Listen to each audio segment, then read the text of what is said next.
The last thing that we're going to look at today is topic 3.4, and we're just going to kind of go through this really quickly. This is differentiating inverse trig functions.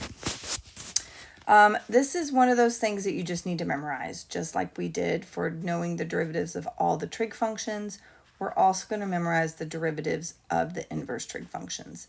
These don't show up too terribly often, and we don't really need to know how to figure them out. If you want to learn how to do that, I can for sure show you how to do that. If you want to come in, I'm happy to show you how we derive these things the long way. But for now, we're just going to kind of memorize. And here's what I want you to look at.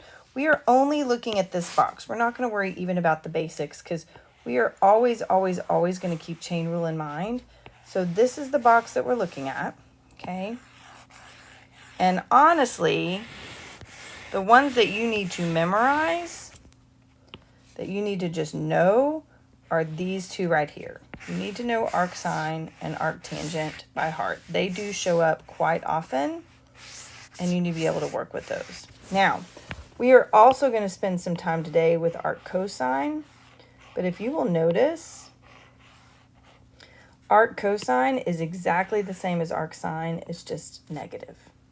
All right, so arcsine, arccosine, arctangent, those can all be written as inverse trig functions. It's literally what you do when you try to solve a trig function. If I know that sine of x equals 1/2, and I'm wanting to figure out what x is, the math behind it is that I take the inverse function. So arcsine is the inverse of sine. And I take the arcsine of both sides. Those cancel. And I've got x equals the arcsine of 1/2. The way you think through that is you think, well, arcsine means what angle has a sine of 1/2? When on the unit circle is sine 1/2? And that's going to be at pi over 6 or at 5 pi over 6. All right. So the other thing you need to know is that arcsine is also written as sine of -1. Arccosine is also written as sine cosine inverse, and arctangent can be written as inverse tangent like that. They're all the same thing, okay? Just different notations. So if you'll notice, the derivative of arcsine of u, whatever you're taking the arcsine of, the argument of arcsine, it is going to be the derivative of that argument over the square root of 1 minus that argument squared. For arctangent, it's going to be the derivative of that argument, kind of like with the natural log, the derivative of the argument over 1 plus u squared. And that takes care of the chain rule and everything with it. Okay, so let's just do a couple of examples here. We are not going to do the long method. We're just going to use our formulas to find our derivatives. So if we need to find the derivative of arcsine of 2x, you're going to look at this argument. What are you taking the arcsine of? That is your u. Okay, this is u. That's u. So we're going to do u prime. So the derivative of 2x is just 2. And then we're going to do over the square root of 1 minus that argument squared. So that is 2 over the square root of 1 minus 4x squared. And that's your answer. That is it. There's nothing super fancy about it. We just have to know where it comes from, how to get it. Okay.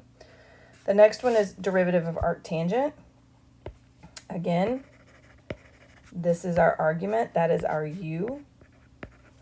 So when we do the derivative of this, it's going to be u prime in the numerator.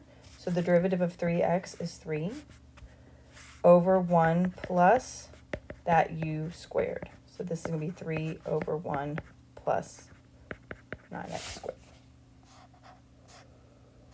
All right. And then on this one, we'll do a very similar one. Okay. I know that I'm going to need to take the derivative of that square root of x. Notice they've written tangent instead of arctangent. They've done inverse tangent. This is going to be x to the 1/2. So So I just rewrote that so I could take the derivative of it easy, because I know part of the derivative of arctangent is to take the derivative of that argument. So we're going to do the derivative of that argument. So I'm going to bring the 1/2 down, and my new exponent is negative 1/2. So that's my u prime, right? If this is u, then that's u prime. And then it's going to be 1 over 1 plus x to the 1/2 squared. We're going to do some simplifying. That's 1/2 x to the negative 1/2 over 1 plus x, because x to the 1/2 squared is just x. And then we're going to rearrange some things here. Put things where they go on the correct shelf, right? So this 1 plus x is staying in the denominator. The 2 comes to the denominator. The x to the 1/2 comes to the denominator, and the 1 stays in the top. All right, that is it. You have some skill builders to work through. The circuit is all on derivatives of inverses, and then there's kind of a puzzle at the end over derivatives of inverse trig functions. You have several days to get this done, the rest of class today, and I know that a lot of y'all will be at state for band this weekend, so just get done what you can before you leave, and when you come back, you can make it up then. I hope y'all have a great weekend. Good luck in San Antonio to band folks, and we will see you next week.